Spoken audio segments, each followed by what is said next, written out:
Olá, queridos e amados alunos. Vamos a mais uma aula de formação cristã.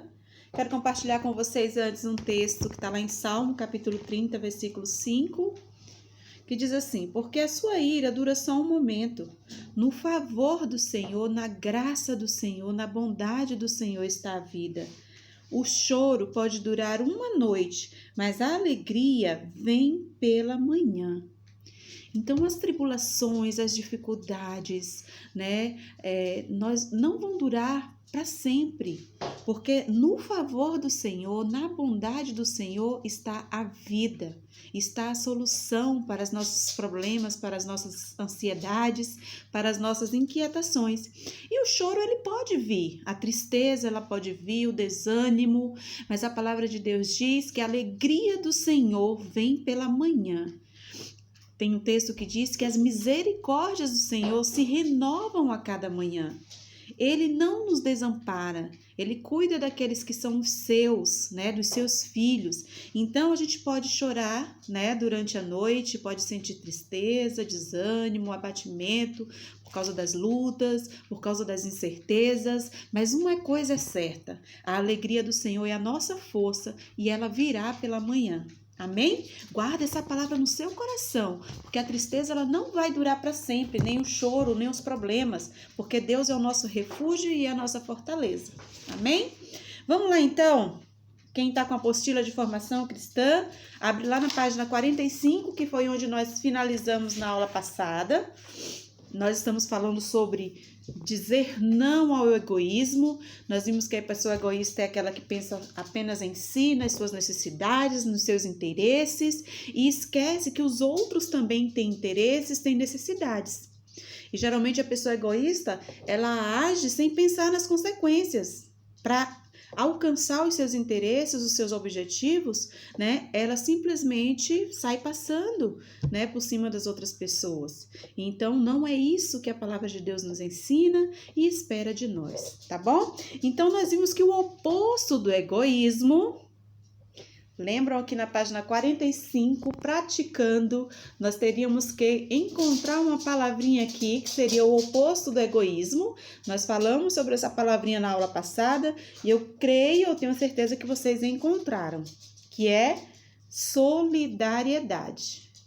E escreve aqui nessa linha, solidariedade. Ser solidário é o oposto de ser egoísta, porque a pessoa solidária, ela se coloca no lugar dos outros, ela se preocupa em atender a necessidade dos outros, ela sabe que ela tem necessidades, mas que o outro também tem. E aí existe um equilíbrio, Ela também vai ajudar o outro nas suas necessidades, assim como ela gostaria de ser ajudada.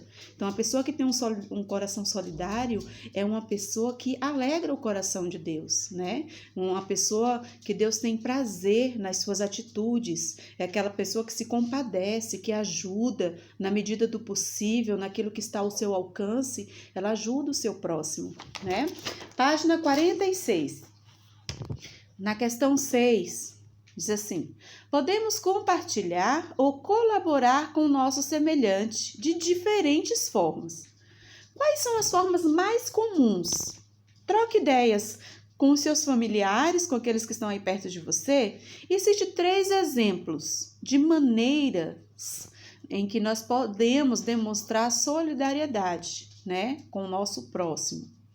Eu vou citar aqui alguns, não necessariamente você precisa escrever esses que a prof está falando, você pode pensar em outras formas de ajudar, Mas a gente pode ajudar fazendo doações de alimentos, de roupas, de dinheiro, de brinquedo, Podemos ajudar também em trabalhos voluntários na igreja, em ONGs, Organizações que se preocupam em ajudar o próximo.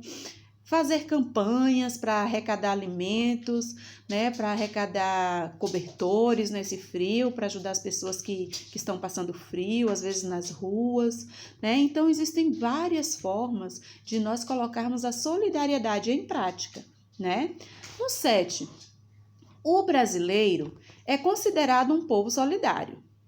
Você concorda com essa afirmativa? Justifique a sua resposta.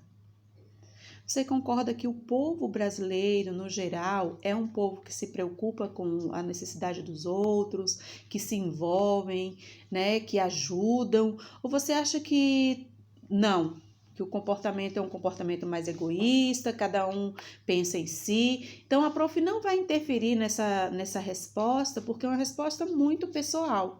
Você vai parar e pensar um pouquinho na sua comunidade, na sua igreja, né, nos ambientes que você vive, que você tem a oportunidade de observar, né, qual é o comportamento deles, né? É mais egoísta ou se preocupam com o outro, em atender às necessidades do outro? Então, a resposta pessoal, tá? Mais solidário, justifique a sua resposta. Por quê? Ajuda, se preocupa? Ou é egoísta, cada um pensa em si? Resposta pessoal. Para refletir, ser solidário não significa apenas doar algo material, dar uma esmola, fazer uma contribuição ou participar de campanhas para ajudar desabrigados, entre outras ações. A Bíblia nos conta uma história de solidariedade de 4 amigos que é muito bacana e tem muito a nos ensinar. Então, na página 47 tem um texto que eu quero que vocês leiam junto comigo, tá bom? Vamos fazer uma leitura coletiva. Vocês vão acompanhar com a prof na página 47. Vamos lá ver o que esse texto tem a nos dizer e a nos ensinar. 4 amigos e um paralítico.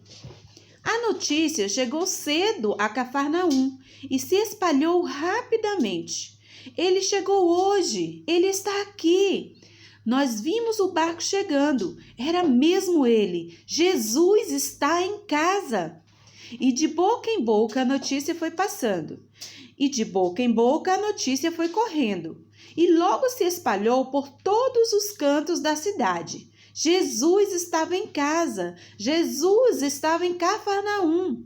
As pessoas deixaram seus afazeres para depois e foram ouvir as palavras de Jesus. A casa ficou tão cheia que quem chegou mais tarde não achava lugar para ficar perto de Jesus. Nem perto da porta estava cabendo mais gente. Mas, mesmo assim, as pessoas iam. Elas queriam ver Jesus. Elas queriam ouvir Jesus. Elas queriam que Jesus as visse. Jesus pode me ajudar, dizia um. Estou doente, ouvi que Jesus pode me curar, pensava outro. Ele fala palavras de amor e de perdão que trazem paz ao meu coração, diziam várias pessoas.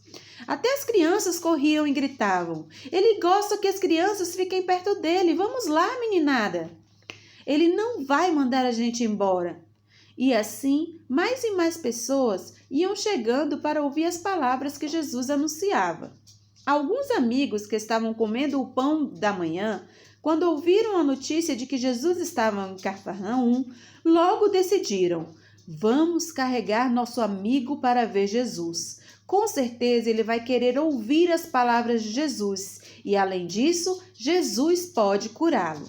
Vamos virar a página, vamos lá, página 48. Vamos lá. E enquanto Jesus anunciava o amor e o perdão de Deus, enquanto ele anunciava as maravilhas do reino de Deus, os 4 amigos chegaram carregando o outro amigo, o paralítico, que não tinha como se locomover. Mas era tanta gente, uma multidão. Eles carregavam o amigo no próprio leito. Como passar por entre as pessoas? Vamos subir para o eirado. De lá nós tiramos a cobertura bem onde Jesus está e dali o descemos, cada um segurando o leito numa ponta. E eles assim fizeram. Cuidado, todos juntos, devagar, senão ele cai. Quando Jesus viu o que estava acontecendo, ele ficou impressionado com a fé daqueles homens. E Jesus disse ao paralítico: Filho, os teus pecados estão perdoados. Mas os escribas que ouviram isso pensaram: quem pode perdoar pecados senão Deus? Mas Jesus, percebendo o que eles estavam pensando, disse-lhes: por que vocês ainda estão pensando assim? Para que saibam que eu tenho poder para perdoar os pecados. E se dirigiu ao paralítico: eu te mando, levanta-te, toma o teu leito e vai para a sua casa. E imediatamente o paralítico se levantou, pegou o seu leito e foi para sua casa. Seus amigos, vendo tudo do eirado, ficaram maravilhados, assim como todos os presentes, e louvaram a Deus. Nunca vimos coisa assim. Recanto das Autoras. Esse texto foi baseado no livro de Marcos, capítulo 2, versículos do 1 ao 12, que conta a história desse paralítico, né? Eles tinham um amigo que não conseguiam andar, vivia deitado, não conseguiam se locomover, e quando eles souberam que Jesus estava lá, eles levaram seu amigo. Eles não pensaram assim, eu estou precisando, né, de uma bênção, eu estou precisando de dinheiro, eu estou precisando de roupa. Não, eles não pensaram neles, eles pensaram na necessidade do amigo que era maior do que a deles, que estava lá deitado, não podia trabalhar, né, não podia andar, não podia correr, e eles levaram esse amigo até Jesus. E quando eles se aproximaram e viram que era tamanha a multidão que cercava Jesus, eles subiram no telhado da casa, abriram o telhado e colocaram cordas na cama do amigo, no leito do amigo, foram descendo devagarzinho. Jesus ficou impressionado com a fé daqueles 4 homens e Jesus curou aquele homem, atendeu a necessidade daquele paralítico, né? E disse, vai, a tua fé te salvou, levanta-te, pega a tua cama e anda, né? E assim, como Jesus é poderoso, é soberano, né? Aconteceu na vida daquele homem. Mas de acordo com essa história, o que significa ser solidário? Né? Nós já falamos sobre solidariedade, que é uma atitude de amor, de generosidade, de boa vontade para com alguém, né? Para atender a necessidade do outro, né? Então, a solidariedade é uma expressão de amor, de bondade, de compreensão, né? E de boa vontade. Então, com as suas palavras, você pode responder, tá bom? A questão 8. A palavra de Deus nos orienta a ajudar as pessoas sempre. Nesse momento que nós estamos vivendo, né, é um momento difícil, onde muitas pessoas estão passando necessidade, onde muitas pessoas estão precisando de ajuda, né, financeira, de alimento, às vezes também de ajuda emocional, espiritual, estão precisando das nossas orações, né? É um momento em que nós podemos colocar em prática a nossa solidariedade, não é mesmo? Então, vamos aqui dar continuidade, né? A palavra de Deus nos orienta a ajudar as pessoas sempre, mesmo que pareça que não tenhamos nada a oferecer.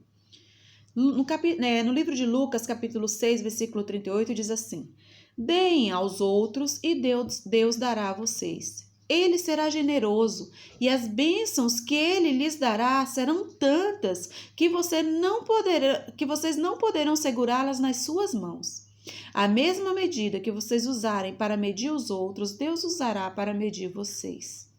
Então, enquanto você se preocupa com o outro, com as necessidades do outro, em atender o outro, Deus está se preocupando com as suas necessidades. Ele sabe daquilo que você precisa, ele sabe daquilo que você está necessitando, aquilo que você está buscando, né? Então, Deus vai atender na mesma medida em que você for generoso. Deus também será generoso com você, vai te abençoar e vai fazer com que você colha os frutos daquilo que você tem semeado na vida das outras pessoas. 9. Como você poderia aplicar esse mandamento em sua vida? Converse com os seus familiares. Aqui diz para conversar com os colegas, mas devido, né, à nossa impossibilidade no momento, você pode conversar com sua família. E pense em 3 maneiras de fazer isso. Registre no espaço a seguir e depois compartilhe com outros colegas. Aqui, 3 formas em que você pode, nesse momento, por exemplo, em que nós estamos vivendo, né? Em que eu já coloquei aqui que muitas pessoas estão passando por diversos tipos de dificuldades. Às vezes tem pessoas que estão precisando de uma ligação, de uma oração, né? Estão precisando de uma palavra de ânimo, não apenas daquilo que é material, mas também do que é espiritual. Estão precisando de palavras de força, né? Então você pode colocar aqui maneiras, né? De que maneiras você pode contribuir, ser solidário nesse momento com pessoas que estão à sua volta, né? Dentro do que é possível fazer, tá bom? Então, na página 50 tem aqui, vocês vão fazer isso, né?